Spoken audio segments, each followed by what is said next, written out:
Welcome, everybody. Hello.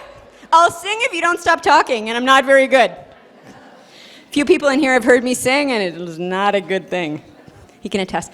So I'm Glori Meldrum, and I'm the founder of this beautiful, amazing facility, the Little Warriors Be Brave Ranch. And I am so excited to have each and every one of you here today. So thank you very much for coming. This is Rugby, if anybody doesn't know. He's kind of cute. So it's a very interesting day. How many people were here the first day that we started renovating this place? Show of hands. And when I say renovate, I mean we gutted this place to the studs. The 6 houses, we found mice, blood carved in we found everything that you would never ever want to find. We filled 30 tractor trailers of junk in 40 below. As soon as they gave us the keys, we were ready to go. So for a lot of us today, it takes us back about 5 years, right? So pretty amazing, even for me, to go around and be like, wow, like, do you remember, I can remember being up like on a whole bunch of desks, like trying to fit in between to get a desk down. Like there was so much stuff here. So it's so amazing that it is just the beautiful place that it is today. So the reason that you guys are all here, and a lot of you have been involved from the very beginning, which is Little Warriors is 11 years old. Be Brave Ranch is 5, but so many faces have been with us when really it was just a dream. And I would go talk to people and they'd be like, okay, I like you, but how fast can you leave? Because, to be very candid, I'm an entrepreneur by trade. I love Alex, that's Alex. I'm an entrepreneur by trade, so when I went around meeting people, they would be like, okay, you're really lovely, but you're not a psychiatrist, you're not a psychologist, you don't have the background, here's $500, and can you move really quickly? But there were a number of people from the very beginning that were like, you know what?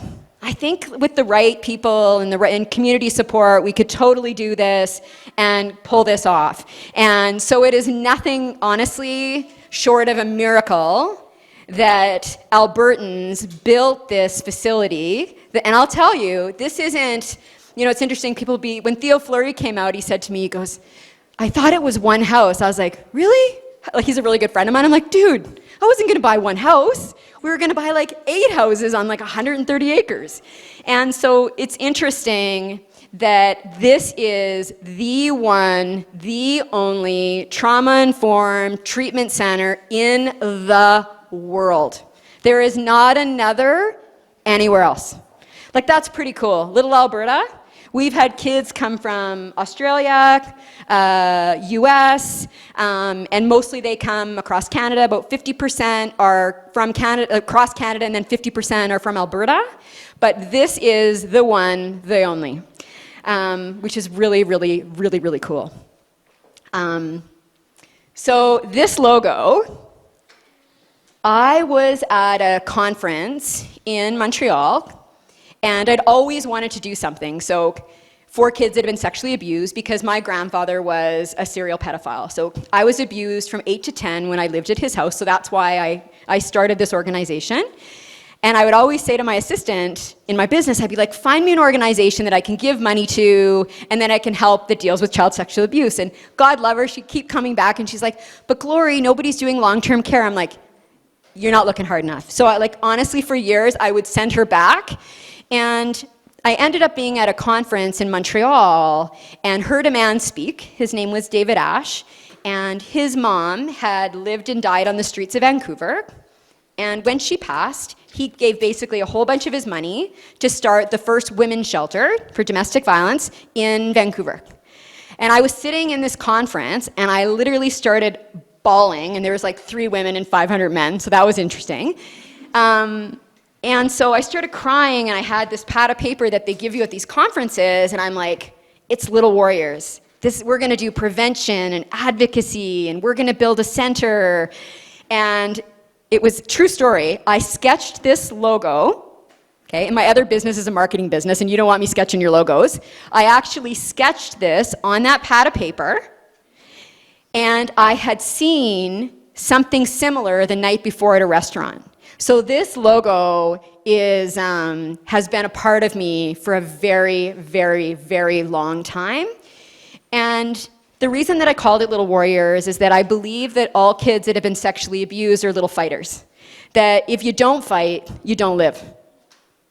It's that simple, is that you need to fight to stay alive. And so when I was 12, my parents divorced when I was 2. I was finally out of my grandfather's house. None of the authorities believed me when I told them. My family disowned me. And I was at my dad's place in my dad's bathroom, and I had my dad's razor. And I went into that bathroom and I said, I'm out, or I'm gonna live in the hell with everybody else. That I'm just gonna live and be me. And so that was the day that I became a little warrior. So a lot of people don't know that that's really where the name came from, is me deciding to be a little warrior and to fight. And that all of these beautiful children that grace the halls of this amazing facility are little warriors too. And the kind of the emblem of the warrior is of the fighter. And so a couple of things I wanted to share just a little bit about the past. I mentioned that we're the only kind of trauma-informed long-term treatment center in the world. We treat kids from 8 to 12, girls and boys. And then we have a new program from 13 to 16. And our results have been, basically world-renowned. Dr. Wanda Polzin, who was our clinical director, I could give her a doctor title. Lori Shemansky, who's our CEO and not a doctor, but sweet. She always hides. Lori, come on in and just wave. Just do it to drive her crazy. Yeah. And so we've had unbelievable results on both of those programs. And we know that when the kids come here, that we're actually reducing PTSD, depression, anxiety, suicide, cutting. And a lot of people don't realize that that leads to a decrease in prostitution, addiction, drugs, alcohol, domestic violence, all of those things. So if we can heal kids from trauma at a very young age, they don't grow up to have a not fun adulthood, right? And that's really why what we do here is so very, very important. So a little bit of where we've kind of been and where we are with our 2 programs. 2 years ago, we started developing a family program. I gotta just make sure they don't show you anything too early.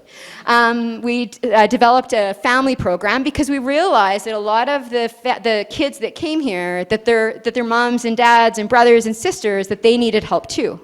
And so we're in development of that family program, and hopefully we'll be having that up and running, and Wanda will tell you about that. A little bit more about just the future, and then I'm gonna sail into the sunset, maybe to like Maui, is my other dream is not only the family program, but being at full capacity. Right now, based on the economy, we run at 35% capacity, so we have 15 beds that are full every month when we have 60. And so we've got about anywhere from 15 to 18-month wait list. So you can imagine how difficult that is when parents call and they're like, but you're not full. You have all these extra beds, but we don't have the money to staff them. And raising money for child sexual abuse, it's not easy. People don't want to talk about it. They don't want to acknowledge it. And it really is why you guys are all so very amazing, right? Because it's not an easy thing to take on. It costs us roughly to treat a kid that is 8 to 12, about $25,000 for them and their families. And for a child that's 13 to 16, it's about $10,000. And so if you think about comparatively, if somebody is in prison, it's $100,000 a year. And somebody that is homeless is about $100,000 a year, and same with someone that is living as a prostitute. So you can imagine if we make the investment in them as children, we can completely reshape their lives, which is really, really cool.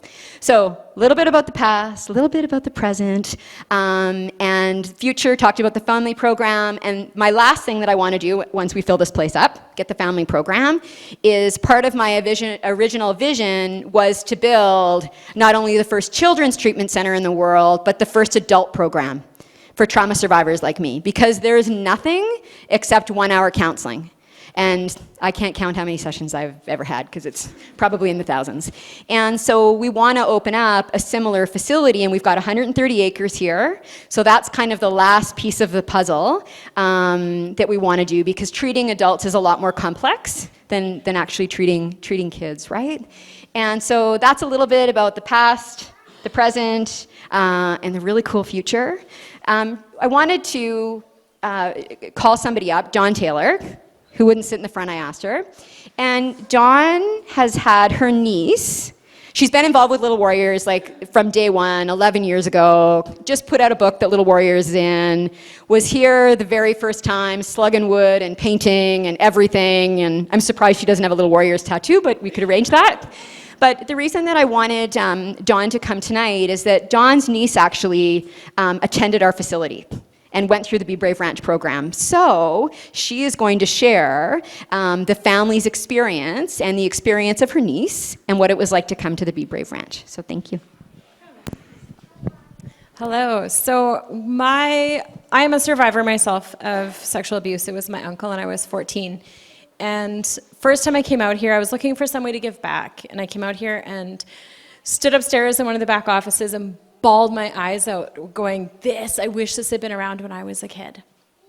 My sister had adopted 4 children at that point, and the 2 oldest had both been sexually abused and had horrific first 6 years of their lives. And when it was mentioned that the first cohort, before it opened, they were doing one where the main volunteers, we could nominate someone to be part of it. It was this amazing opportunity. I was like, oh my gosh, I could get my niece in there at least. She wasn't too far out of the age bracket, and they were looking for girls, and I was like, oh my gosh, I could do this. And she became this driving force where I was out here every single Saturday and working to get her in here. And she's had the most insane life. You can see some of her paintings upstairs in the art room and different places around the property. But going through the process, it was amazing coming out here and seeing her out here. And she lives in BC, and she'd come to our house, and she'd be this basket case, and we had to bribe her every single time to come out here. And it always involved $500 of clothes and a shopping spree. So it became very pricey. It became very pricey for us to get her to the ranch each time. But it was part of it, and I was like, I don't care. I will give you anything and everything to go through this program. She graduated the program. She has donated art back and raised a ton of money for the ranch. But in January, she's going to Africa and volunteering in an orphanage.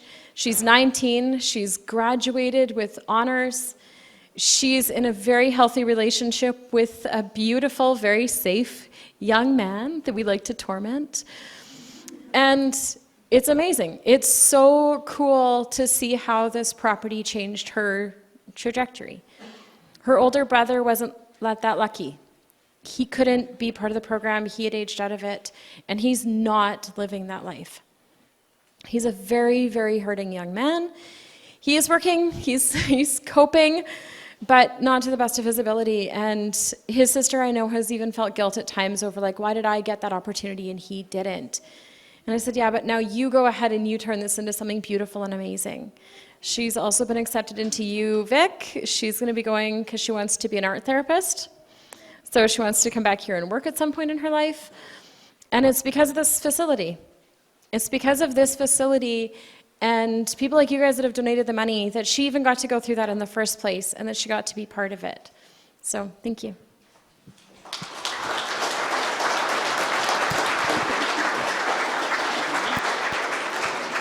So I was here when Dawn's niece arrived, and I'm not kidding you, she would not make eye contact with me. And I'm kind of hard to avoid.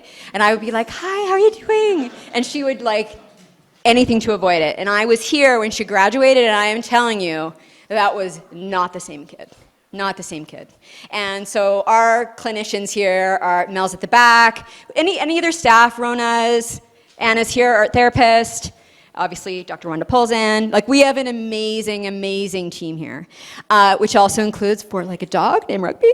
So next I have the honor to introduce to you someone who is unbelievably talented and the first one to be on the floor with these kids, which is kind of funny because it's Dr. Wanda Polzin, who is our clinical director. But people be like, she's your clinical director? She's always on the floor with the children.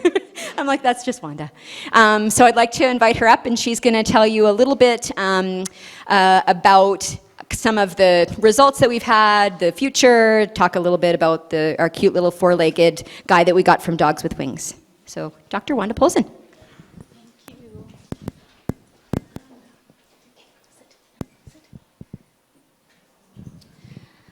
Hi everyone. I'm really, I'm overwhelmed always to come and speak about the Be Brave Ranch, and I'm really glad that Dawn has taken care of talking about some of the kids and their experiences out here, because any of you who have heard me talk, as soon as I start talking about the kids, I start getting all emotional, and it's not because I'm, in any way feeling bad for the children or youth that come out here.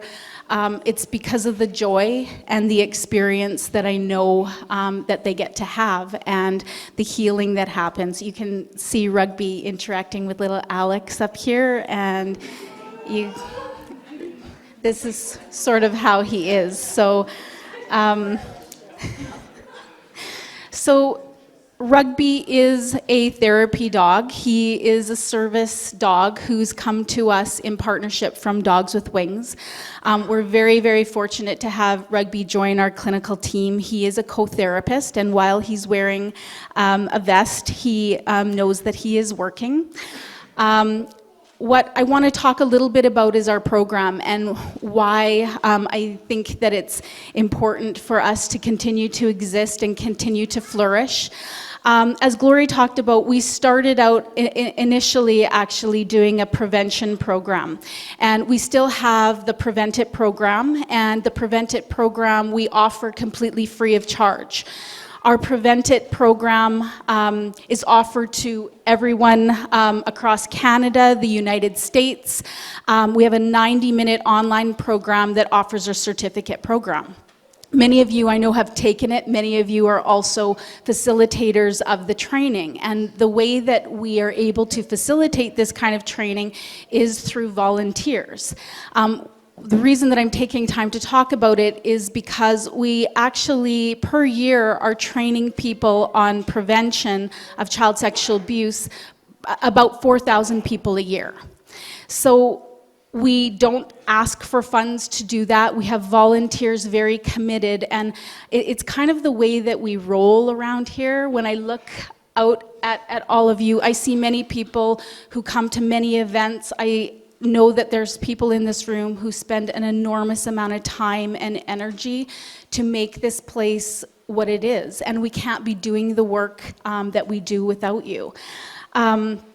The prevention program teaches about the myths and dispels some of the myths, and I know that most of you will likely already have this information, but what we absolutely know from the research is that 1 in 3 girls under the age of 18 are sexually abused, and 1 in 6 boys. So what that means, even in this room alone, is that there have been experiences within this room where there's many little warriors in the crowd that didn't get an opportunity to get the treatment. And what I can honestly say, I'm very blessed to have the job that I have. I feel very fortunate. But what I can say is that the children who come here are given the opportunity to have very, very different lives moving forward, and we do see the different trajectories, as Dawn talked about. Without this, we know that children will continue to struggle over the years as adolescents, as adults, with things like anxiety, depression, suicidal behavior, post-traumatic stress disorder, and I can go on and on and on. What is very evident to me, and I have worked as a clinical director in other organizations in Alberta, this place is very special, and I'm so glad that you're all here to be able to see how special it is, because I talk about it and I don't feel like I can capture it, but there is love that actually happens here. And I think that that's a key factor in when I look around this room, we all bring value. And the value that we have to bring to children and families changes lives.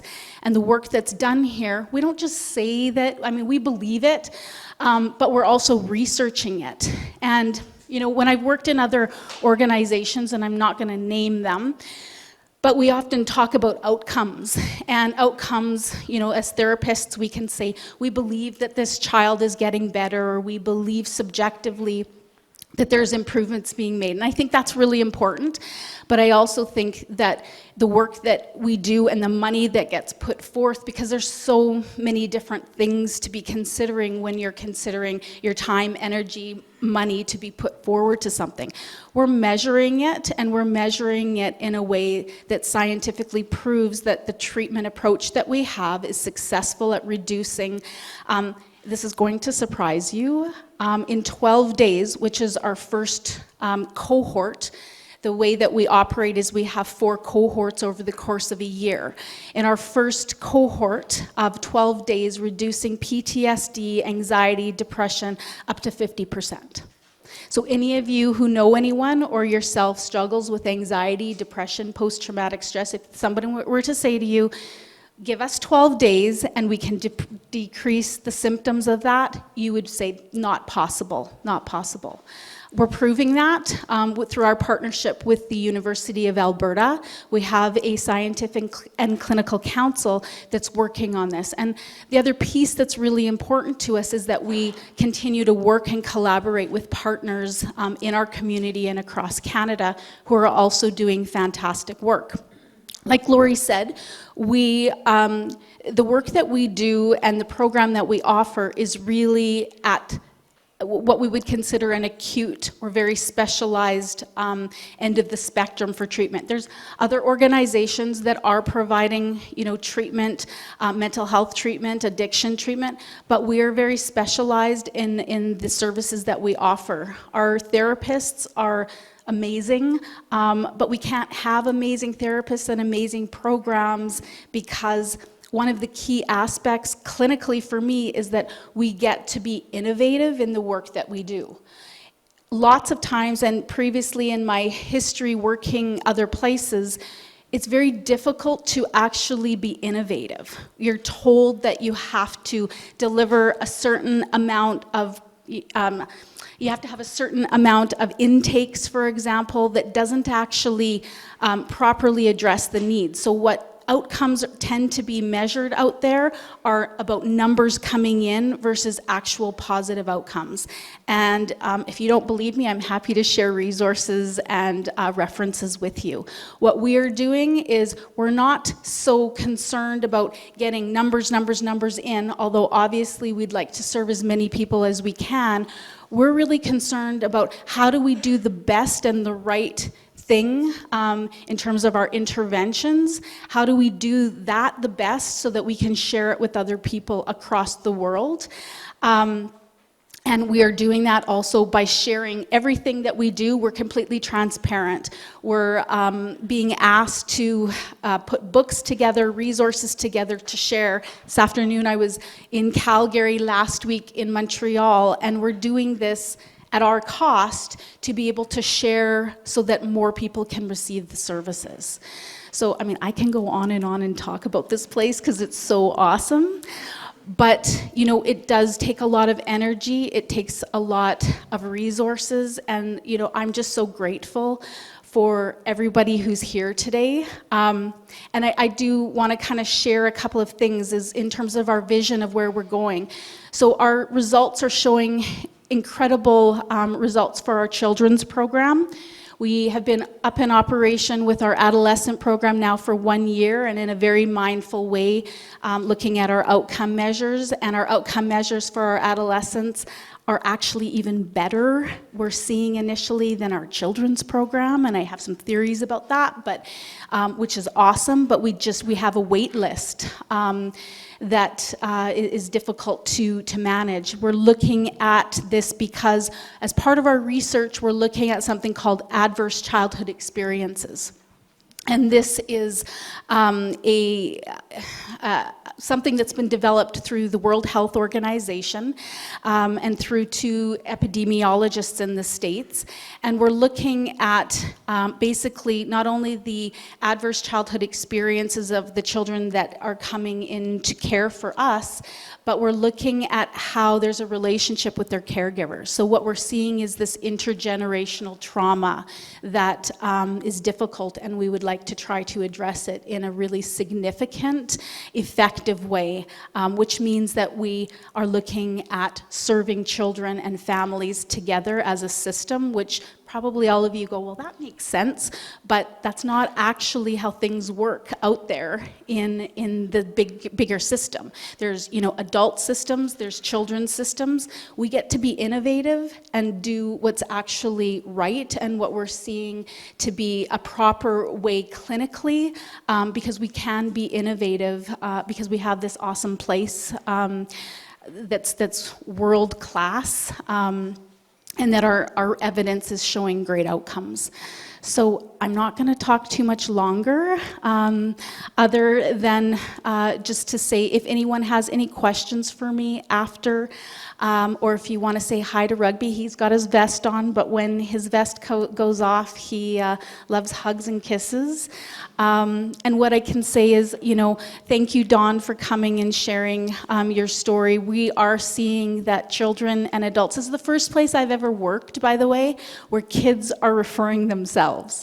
They're looking us up online and finding us, the adolescents, and referring themselves. So other places I've worked, they've been referred for therapy, and they're saying, I'm not going. You can't make me, right?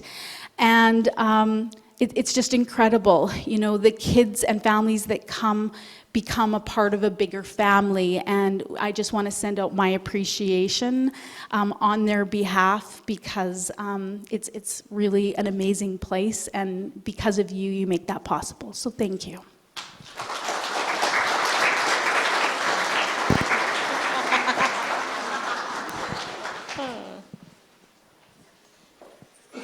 Thank you, Wanda. So I want to share a little story with you.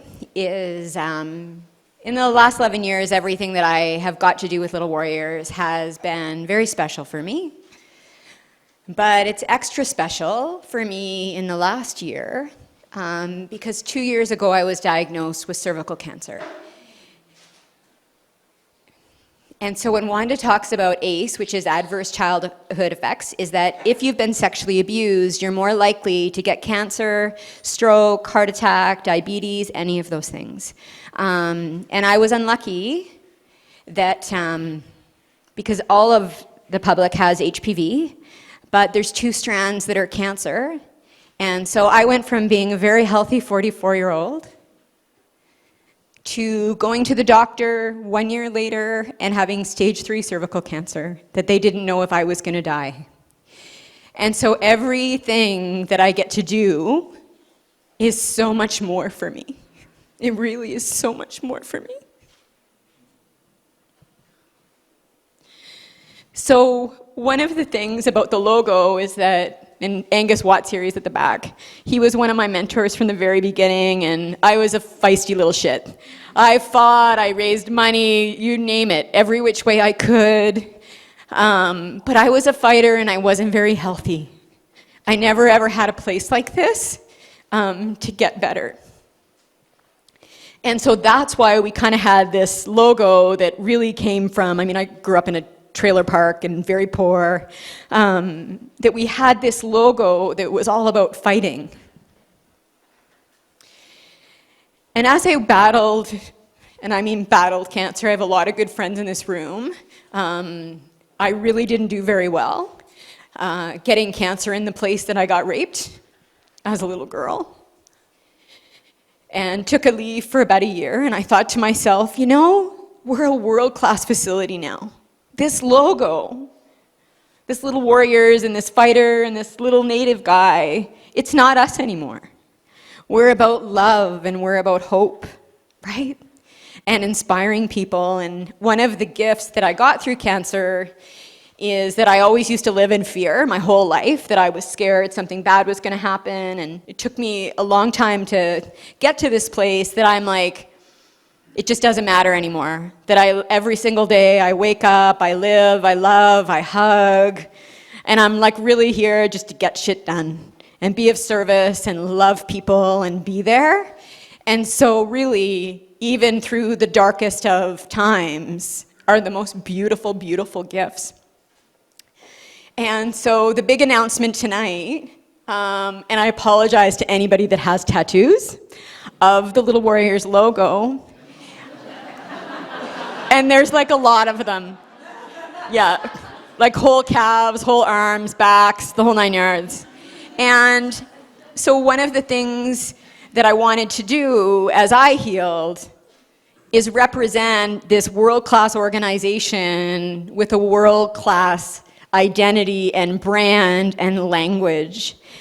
And the interesting part of it, as I said, I'm an entrepreneur, so I own the marketing company that did it. So you can imagine my team saying, okay, Gloria, is this the right Little Warriors logo? And it was funny because they got it the first time. I was like, this is what I want. I want it to be about love and hope and faith and inspiration and community, and that we can do anything, right? And if a little broken little girl from Miramichi, New Brunswick can bring a community together to build a place like this, anybody can. So this new logo is for all of you, and it was built like this ranch with so much love. So this is it. Yep. So this is the new Little Warriors. Yeah. So much softer, more loving. And you can see kind of just the usage of even the little L and the little W. It's just very powerful, very credible. And you're all going to get a little pen and some stuff upstairs. And we'll just, if we can do the banners. And then we'll just go to the next slide. Oh, so, thank you. Ta-da! Yeah, it's so cute. It looks like Alex. Yeah, I know. And so one of the things that my team at G Square did at my company, and honestly, God love them, it was such a challenge because I had something so particular as I'm like, I want it to scream love. Love, love, love, love. I know that bad stuff happens to these kids and we can focus on that, but that's not how we get things done. We get things done through love and strategy and doing something about it. You know, I always joke, and if you put something on my Facebook, I'll often say, what are you doing about it? It's one thing to complain, but be like Dawn and Jason Paquette and Sue and a lot of my friends here and do whatever you can, like all of you guys have, right? And so the first one is a smile out of the dots. The second one is about a community and safety surrounding the child. And the last one, of course, is about love, okay? So you're going to see these little icons throughout. These are the new cards. And everybody's like, can I have a card of yours? I'm like, nope, not until the end. And I have lots. So these are the new cards, and you can ask Chelsea, when I got them, I was bawling. I just was so, so happy with how they all turned out. So those are the new business cards. Those are the new t-shirts. I know, they're so adorable. And these are some of the icons. So like, honestly, 95% know their offenders just like me. Like we still teaching in schools, stranger danger. How crazy is that? It's not the creepy individual scouting the school, right? It's people that we've given access to and that we trust, right? It's the first trauma-informed, evidence-based treatment center for sexually abused kids in the world. You know, it's never ever a stranger, and it's 1 in 3 girls. And just so you know, the 1 in 3 girls and the 1 in 6 boys, that doesn't include human trafficking or child pornography. Those numbers are from 1983 research that the government did, and it was called the Badgley Report. These aren't today's numbers, folks, at all. Child sexual abuse in this country, in this world, is an epidemic. End of story, bottom line, it is. So every child deserves a childhood. So this is some of our print ads that we'll be running. This is our new Facebook page, which is going up as we speak. And so really just a lot more credible and substantial. New website that's going live as we speak. And everything really that we do is about every child. Oh, you're going too fast. Back down, back up. Hold on. There we go. I'm not that quick. Down one, love. Thank you. Okay. Can you make it go down? I'll talk really quick. So awareness, treatment, prevention, advocacy, news, pictures of the Be Brave Ranch, information on Prevent It, and this is our, sign up for our newsletter. So literally the website, everything goes live. So when I said on Facebook today, it really is about making history for Little Warriors and really growing up into who we've become as an organization. So that is, these are our donor appreciation cards. Look at the little guy with the freckles, he's so cute. Yep. And these are the new logos. So the colors have changed a little bit in the Be Brave Ranch and Prevent It, and then a full kind of redesign on Little Warriors. So that is the new brand that literally, as you sit here, goes live. So you guys are the first to see it.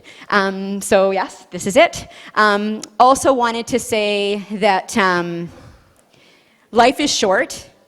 A lot shorter than we often think, and when you've been through lots of trauma in your life like I have, you get to a place that it's all about love. And I will tell you that there's people in this room, lots of them, that believed in what I was doing right from day one. Angus Watt being one, my dear friend Jason Paquette, Dawn, and I just thank you, because when a lot of people are like, you can't do this, and then you got a few and they're like, you can totally do it, you're like, okay, I'm gonna listen to the 3 people and not the 100, right? And those really were the numbers, yeah. And I can be a little bit of a force, for those that know me. But I am just such a happy human. Really, this journey of child sexual abuse and my journey with cancer have both given me lots of gifts. I do want to say, and I'll get in trouble for this, 2 things. Shannon is where? She's a hider as well. Get in here, please. So Shannon put all of this together. She's been with us 9 years. Lori's been our CEO for 9. And I'll tell you, Lori tried to retire on me once. It lasted 12 months. 6 months too long. But we are a family, we are partners in crime. Chelsea from G Squared that helped kind of put all of this together with my team. I want to say thank you to you. I bought them all a bottle of liquor because it was a whole lot of work. Not flowers, they usually get flowers. The part I'll get in trouble for is that we would not have this facility if it wasn't for one person, and I'll really get in trouble for it because she likes to be really quiet. But if it was a snag that we ran into when we were renovating it or when we went through tough times, like, we would not be here without Eileen.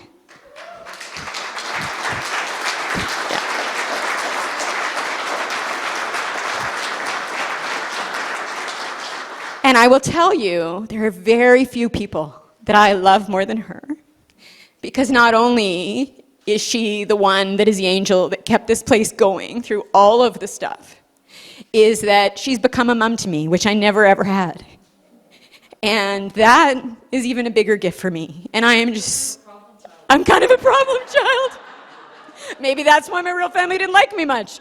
But, I am just honestly count your blessings, be grateful. We're just all so, so lucky for what we have. And thank you for being part of my journey. My girlfriends here from Starbucks, who from the very beginning have helped out. When I had cancer, they came to my house, they sat with me, we cried. I'm just so, so grateful for each and absolutely every one of you. And we couldn't do it without you. So thank you very, very much. Wanda and I are here for questions, rugby too, except he doesn't talk. But we'll be here for any questions that you have. I love you and thank you very much.